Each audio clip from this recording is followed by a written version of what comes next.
Hello everyone, চলে আসলাম আর একটা রান্নার রেসিপি নিয়ে। আমি এখন রান্না করব ছাগলের মাংস, মানে খাসির মাংস। তো প্রথমে আমি মাংসগুলো মেখে রেখেছি। তো এখন আমি আলুগুলো ভেজে নিচ্ছি। তা একটু করে হলুদের গুঁড়া আর একটু করে লবণ দিয়ে দিলাম। আলুগুলো আমি একটু লালচে লালচে করে ভেজে তুলব। তো আলুগুলো ভাজতে ভাজতে একটু আমি এগুলো দেখাচ্ছি আপনাদেরকে যে মাখতেছি। এখানে মরিচ মশলা যা যা দেওয়ার, মাংসের মশলা, পেঁয়াজ রসুন আদা বাটা, মানে যা দেওয়ার আর কি, তেজপাতা সব কিছু দিয়ে সরিষার তেল দিয়ে ভালো করে মেখে নিয়েছি। তো আমার আলুও ভাজা হয়ে গেছে।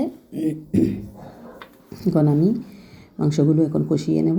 প্রথমে ওই আলু ভাজার তেলের মধ্যে আমি পেঁয়াজ দিয়েছি। এখন আমি পেঁয়াজগুলো একটু নরম হওয়ার পরে মাংসগুলো দিয়ে দিলাম। তো একটা মজার বিষয় আছে এখানে, যে ফ্রিজ থেকে মাংসগুলো নামিয়েছিলাম, তো সহজেই এগুলো হচ্ছে যে ফ্রিজের মাংস, সহজেই বরফ ছুটতে চাই না। কিছুটা বরফ হচ্ছে মানে ছুটে নাই, মানে দলা হয়ে আছে কিছুটা মাংস।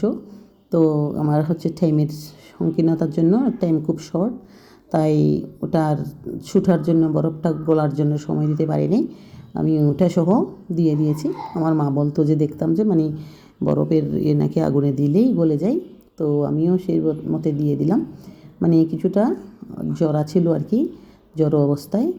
এই যে এখন দেখতেছি, হ্যাঁ ঠিকই, ওই মাংসটা আগুনের তাপ যখন লেগেছে, বরফ একদম ছুটে একদম আলাদা আলাদা হয়ে গেছে। তো আমার মাংস কষানোটা মোটামুটি শেষ হয়ে গেছে। এখন আমি ভাজা আলুগুলো দিয়ে দিয়েছি।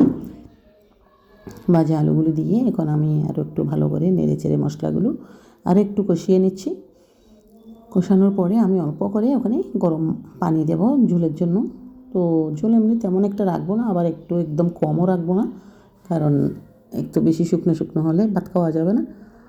তো সেজন্য আমি এখন ভালো করে আলু দিয়ে আবারও কতক্ষণ কষিয়ে নিচ্ছি।